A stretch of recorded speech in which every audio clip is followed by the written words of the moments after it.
السلام علیکم ورحمۃ اللہ وبرکاتہ۔ اعوذ باللہ من الشیطان الرجیم، بسم اللہ الرحمن الرحیم۔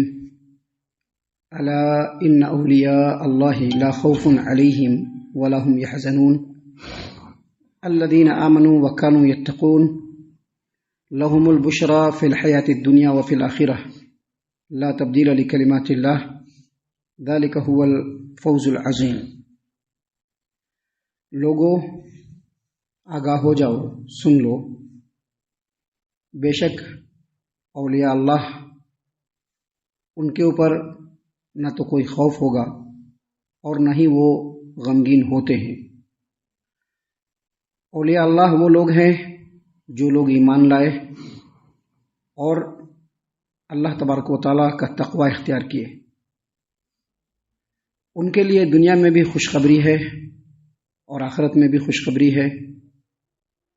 اللہ تبارک و تعالیٰ کے کلمے میں کوئی تبدیلی نہیں ہے اور یہی بڑی کامیابی ہے۔ محترم سامعین کرام، سورہ یونس سورہ نمبر 10 اور اسی سورت سے بھی آپ کے سامنے آیت نمبر 62، 63، 64 یعنی 62، 63، 64 سورہ یونس کی یہ 3 آیات آپ کے سامنے تلاوت کی گئی۔ بے فضل اللہ، بے اذن اللہ، بے توفیق اللہ آیتوں کا ترجمہ بھی آپ کی خدمت میں پیش کیا گیا۔ سامعین کرام، ہم نے ہمیشہ سنا ہے اولیاء اللہ لوگ بہت بولتے بھی ہیں۔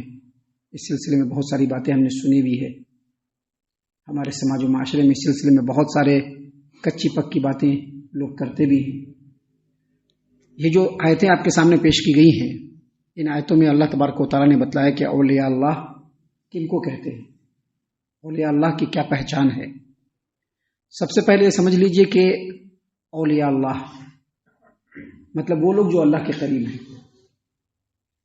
اس سے پہلے جو آیتیں آپ کے سامنے پیش کی گئی تھی، ان آیتوں میں ان لوگوں کا تذکرہ تھا جو نافرمان قسم کے ہیں، شرری قسم کے ہیں، باغی قسم کے ہیں، اللہ تبارک و تعالیٰ کے حکموں سے نافرمانی کرنے والے قسم کے جو لوگ ہیں، ان کا ذکر اللہ تبارک و تعالیٰ نے اس سے پہلے کی آیتوں میں بیان فرمایا۔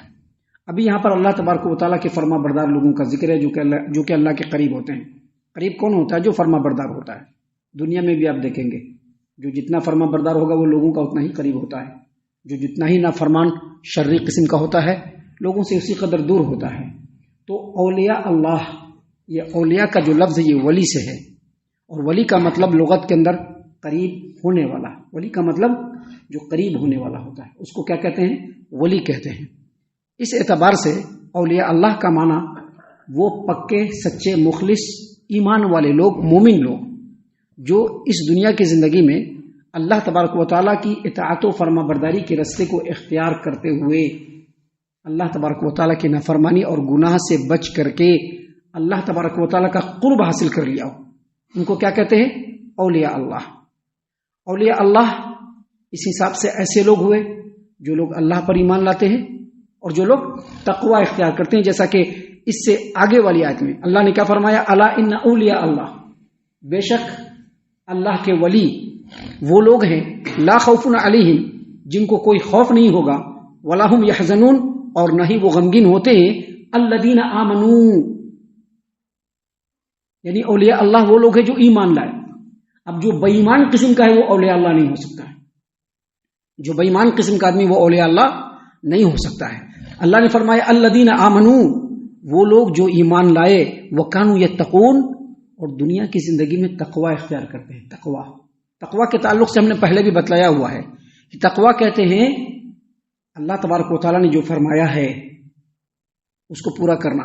اللہ نے کہا کہ یہ کرنا ہے، یہ کرنا، اللہ نے کہا کہ یہ کرنا ہے، یہ کرنا، اور جن چیزوں سے اللہ نے روکا ہے اس سے رک جانا، اس کو کیا کہتے ہیں؟ تقوی کہتے ہیں۔ ابھی ہم نے ڈیفینیشن بتایا آپ کے سامنے کہ وہ پکے سچے مخلص مومن لوگ، متقی لوگ، متبع سنت لوگ جو اس دنیا کی زندگی میں اللہ تبارک و تعالیٰ کی اطاعت و فرما برداری کو اختیار کرتے ہوئے اللہ تبارک و تعالیٰ کی نافرمانی اور گناہ کے کاموں سے اجتناب کرتے ہیں، بچتے ہیں، اور یہ کام کرتے ہوئے وہ اللہ کا قرب حاصل کر لیتے ہیں، وہ اولیاء اللہ ہو جاتے ہیں۔ اس کا مطلب یہ ہوا کہ بہت سارے لوگ اولیاء اللہ ہیں۔ ابھی ہم نے ایک زمانے میں ٹمکور میں نظر آباد کے تعلق سے ایک ولی صاحب کا نام سنا، ڈبے نذیر. اب ان کا کیا تھا، 1 روپیہ پھینک دیا تھا لوگ، انہوں نے کسی کو، جیسا کہ لوگ بتاتے ہیں 1 روپیہ پھینک دیا، لے جا کے کاروبار کر، اور وہ بیچارہ لے جا کے کاروبار کیا تو دھنکڑ سیٹ بن گیا، تو بیچارے ولی بن گئے.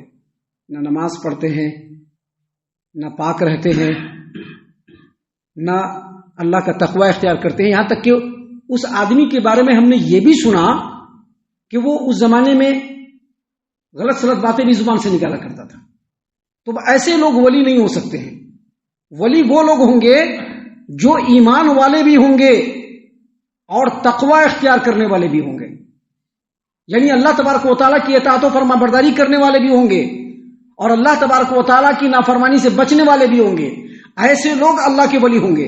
اب اگر جس کے اندر یہ صفت ہوگی، زیادہ ہو وہ ذرا کم ہے، وہ ذرا زیادہ ہے، کم ہو وہ ذرا کم ہے. اللہ تعالیٰ نے قرآن کریم میں دوسرے مقام پر یہ بھی فرمایا ہے کہ جو اللہ تبارک و تعالیٰ کے نیک بندے ہیں ان کی 3 کیٹیگری ہے. جو اللہ تبارک و تعالیٰ کے نیک بندے ہیں ان کی 3 کیٹیگری ہے. ایک کیٹیگری السابقون الاولون، جو ہمیشہ نیکی کے کاموں میں لگے رہتے ہیں. دوسرے درمیانہ قسم کے وہ بھی اللہ تبارک و تعالیٰ کے بندے اور اللہ تبارک و تعالیٰ کے قریب ہیں، اللہ تبارک و تعالیٰ کے ولی ہیں، اللہ تبارک و تعالیٰ کے دوست ہیں. مطلب ان سے نیکیاں بھی ہوتی ہیں لیکن زیادہ ہوتی ہیں، ان سے گناہ بھی ہو جایا کرتا ہے لیکن کم ہوتا ہے. یہ درمیانہ قسم کے لوگ ہیں. اور تیسرے قسم کے اللہ کے ولی کے بارے میں اللہ نے قرآن کریم میں فرمایا ہے ظالم لنفسہ، یعنی ایمان تو لاتے ہیں، نیک اعمال بھی انجام دیتے ہیں، نافرمانی سے بچنے کی بھی کوشش کرتے ہیں، لیکن پھر بھی ان سے نافرمانیاں ہوتی ہیں، وہ اپنے نفس پر ظلم کرنے والے ہوتے ہیں، لیکن اس کے باوجود وہ اللہ تبارک و تعالیٰ کے ولی ہونے کے کیٹیگری سے نہیں ہٹ سکتے. گویا اللہ کے ولی کی کا جو ڈیفینیشن اس آیت کریمہ میں اللہ تبارک و تعالیٰ نے دیا ہے وہ یہ، اور یہ اللہ نے دیا ہے، لوگوں کا اپنا بنایا ہوا نہیں ہے. اللہ نے دیا ہے کہ جان لو اللہ کے ولی وہ لوگ ہیں جو ایمان لائے اور پرہیزگاری اختیار کی. اب بعض لوگوں کا کہنا ہے کہ نہیں، جو اللہ کے ولی ہوں گے ان سے کرامت بھی ظاہر ہوگی. بعض لوگوں کا کہنا ہے کہ جو اللہ کے ولی ہوتے ہیں ان سے کرامت بھی ظاہر ہوتی. ایسی کوئی ضروری نہیں ہے. ولی ہونے کے لیے اس کے ہاتھ سے کرامت کا ظاہر ہونا یہ ضروری نہیں ہے، یہ شرط بھی نہیں ہے. اب جو لوگ کہتے ہیں کہ اللہ تبارک و تعالیٰ کے ولی کی طرف سے کرامت کا ظاہر ہونا بھی ضروری ہے، اب وہ لوگ جن کو اپنا ولی بناتے ہیں ان کے بارے میں جھوٹی سچے جو کراماتی واقعات ہوتے ہیں اس کو بھی لوگوں کے سامنے پیش کرتے ہیں کہ نہیں ولی ایسا ہو، دیکھو میرے ولی ایسا کیے، دیکھو ہمارے ولی ایسا کیے، دیکھو یہ ولی اللہ ہے، دیکھو انہوں نے ایسا کیا، انہوں نے چلتے ہوئے پانی کے جہاز کو اپنے کندھے پر روک لیا. حالانکہ ساری کی ساری باتیں جھوٹی. اگر کسی ولی سے کرامت ظاہر ہو جائے تو یہ اللہ کی مشیت ہوتی ہے، اس میں ولی کا کوئی کارنامہ نہیں ہوتا ہے، یہ اللہ کی مشیت ہوتی ہے. لیکن ایک آدمی اگر ایمان والا ہے، متقی اور پرہیزگار ہے، متبع سنت ہے، اللہ کی اطاعت و فرما برداری کرنے والا ہے اور اللہ تبارک و تعالیٰ کی نافرمانیوں سے بچنے والا ہے، یقینی طور پر اس کے اللہ کے ولی ہونے میں کوئی شک و شبہ نہیں. اللہ تبارک و تعالیٰ نے یہاں پر فرمایا الا ان اولیاء اللہ، یاد رکھو، سن لو، اللہ کے جو ولی ہوتے ہیں لا خوف علیہم، ان کے اوپر کوئی خوف نہیں ہوگا، ولا هم يحزنون، اور نہ ہی وہ غمگین ہوں گے. الذین آمنوا، وہ لوگ ہیں، الذین آمنوا وہ لوگ ہیں جو ایمان لائے، وکانوا یتقون، اور وہ لوگ متقی اور پرہیزگار ہوں گے. اب یہ جو ان کی جو صفت بیان کی گئی ہے ان کے بارے میں اللہ نے یہ کہا ہے ان کو کوئی خوف نہیں ہوگا. خوف نہیں ہوگا مطلب فیوچر میں، اور وہ غم نہیں کرتے ہیں مطلب ماضی میں، پاسٹ میں. مطلب کیا ہوا، جو اللہ کے ولی ہوں گے، جو اللہ کے ولی ہوں گے جب قیامت کے میدان میں پہنچیں گے یا موت سے جب وہ ہمکنار ہوں گے اور اس کے بعد کا جو مرحلہ چلے گا اور قیامت کے میدان میں پہنچیں گے تو قیامت کی ہولناکیوں سے وہ کبھی بھی خوف زدہ نہیں ہوں گے. کیوں خوف زدہ نہیں ہوں گے؟ کیونکہ دنیا میں وہ اللہ کے خوف کے ساتھ زندگی گزارے ہوں گے. ابھی بہت سارے ولی لوگوں نے بنائے نماز ہی نہیں پڑھتے، گویا ان کو خوف ہی نہیں ہے. لیکن جو نماز پڑھنے والا ہے گویا اس کو اللہ کا خوف ہے، جو حرام چیزوں سے ڈرنے والا ہے گویا اس کو اللہ کا خوف ہے، جو گناہ سے بچنے والا ہے گویا اس کو اللہ کا خوف ہے. تو یہ جو ولی لوگ ہوں گے ان کی دنیا کی زندگی اللہ کے خوف کے ساتھ گزری ہوگی، اللہ کی اطاعت کرتے ہوئے گزری ہوگی. اللہ کی نافرمانی سے بچتے ہوئے گزری ہوگی، گناہوں سے پرہیز کرتے ہوئے گزری ہوگی. لہذا جب وہ قیامت کے میدان میں جائیں گے تو دوسرے لوگوں کی طرح سے قیامت کی ہولناکی ان کو متاثر نہیں کرے گی، بلکہ وہ اللہ تبارک و تعالیٰ کی رحمت کے امیدوار ہوں گے، اللہ تبارک و تعالیٰ کے فضل کے امیدوار ہوں گے، اور اللہ وہ چیز ان کے اوپر ڈال دے گا. اس لیے اللہ نے فرمایا کہ جو اللہ کے اولیاء اللہ ہیں ان کے اوپر کوئی خوف نہیں ہوگا. ولا يحزنون، اور وہ غم بھی نہیں کریں گے. غم بھی نہیں کریں گے کیا مطلب؟ ابھی دنیا میں بہت ساری چیزیں چھوٹ رہی ہیں، فوت ہو گئے، وہ غم نہیں کریں گے. دنیا کی بہت ساری لذتیں نہیں ملی، اس پر وہ غم نہیں کریں گے، کیونکہ آنے والی زندگی جو ہوگی وہ لازوال ہوگی اور اس میں بے شمار نعمتوں سے ان کو شادکام ہونا ہے، اس لیے وہ غمگین نہیں ہوں گے. محترم سامعین کرام، اگلی آیت کریمہ میں اللہ تبارک و تعالیٰ نے فرمایا اولیاء اللہ کے تعلق سے کیا فرمایا اللہ تبارک و تعالیٰ نے؟ لہم البشرا فی الحیات الدنیا وفی الآخرہ. جو اللہ کے ولی ہوں گے ان کے لیے دنیا کی زندگی میں بھی بشارت ہوگی اور آخرت کی زندگی میں بھی بشارت ہوگی. یہ دنیا کی زندگی میں بشارت اور آخرت کی زندگی میں بشارت، اس کی دو تفسیریں بیان کی گئی ہیں.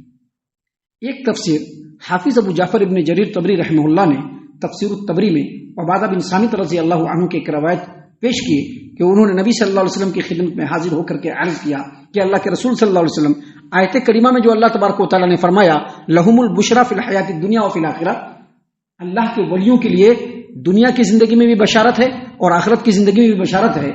یہ آخرت کی زندگی میں بشارت تو سمجھ لیے کہ جنت ملے گی. ابھی دنیا کی زندگی میں بشارت کیا ہے؟ تو کہا کہ جو اللہ کے ولی ہوں گے ان کو سچے خواب آئیں گے، یا ان کے لیے خواب دکھایا جائے گا، یا تو ان کے لیے سچے خواب آئیں گے یا ان کے لیے خواب دکھایا جائے گا سچا خواب. کیونکہ خواب نبوت کا 44واں یا 70واں حصہ ہے. تو اسے یہ پتہ چلا کہ ایک تفسیر لہم البشرا فی الحیات الدنیا، دنیا کی زندگی میں ان کو بشارت ہوگی، اس سے مراد سچے خواب. اور دوسری تفسیر جو قرآن و حدیث سے ثابت ہے کہ جو اللہ کے ولی ہوں گے جب ان کی موت کا وقت آئے گا تو فرشتے ان کے پاس نازل ہوں گے اور ان کو کہیں گے کہ تم کو ڈرنا نہیں ہے، تم کو خوف نہیں کرنا ہے. دنیا کی زندگی میں بھی ہم تمہارے ساتھی تھے، فرشتے کہیں گے ان کو، اور آخرت میں بھی تمہارے ساتھی رہیں گے، اور تم کو اس جنت کا وعدہ کیا جا رہا ہے جس جنت میں اللہ تبارک و تعالیٰ تمہاری مہمانی کریں گے. اس سے یہ پتہ چلا کہ آخرت دنیا کی جو بشارت ہے وہ بشارت ہے جو موت کے وقت ایمان والوں کو دی جاتی ہے. محترم سامعین کرام، اللہ نے فرمایا لہم البشرا فی الحیات الدنیا وفی الآخرہ، اولیاء اللہ کے لیے دنیا کی زندگی میں بھی بشارت ہے اور آخرت کی زندگی میں بشارت ہے. لا تبدیل لکلمات اللہ، اللہ کی باتوں میں کوئی تبدیلی نہیں ہوا کرتی. ذالک هو الفوز العظیم، اور یہی بڑی کامیابی ہے. سامعین کرام، ان تینوں آیتوں سے پتہ چلتا ہے کہ اگر ہم اللہ کا قرب چاہتے ہیں، اللہ تبارک و تعالیٰ کا دوست بننا چاہتے ہیں، اللہ کا ولی بننا چاہتے ہیں، تو ہمارے لیے ضروری ہے کہ پہلے ہم بالکل اس طرح سے ایمان لائے جس طرح سے قرآن و حدیث میں ایمان لانے کے لیے کہا گیا ہے.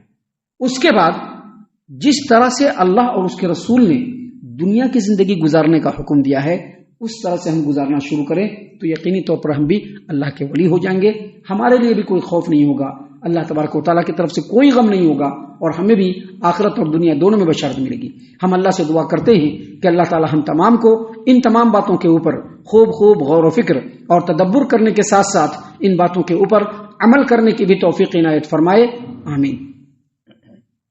اللہ تعالیٰ ہم تمام کو صحیح معنوں میں پکا سچا مومن مسلمان بنائے، اللہ اور اس کے رسول صلی اللہ علیہ وسلم کی اطاعت و فرما برداری کرنے والا بنائے، صحابہ کرام رضی اللہ عنہم کے طریقے پر چلنے والا بنائے، جنت الفردوس میں جگہ عطا فرمائے. اے اللہ ہم تمام کو جہنم سے پناہ دے، اے رب العالمین ہم تمام کو جہنم سے پناہ دے، اے مالک الملک ہم تمام کو جہنم سے پناہ دے. آمین یا رب العالمین. وما علینا الا البلاغ المبین.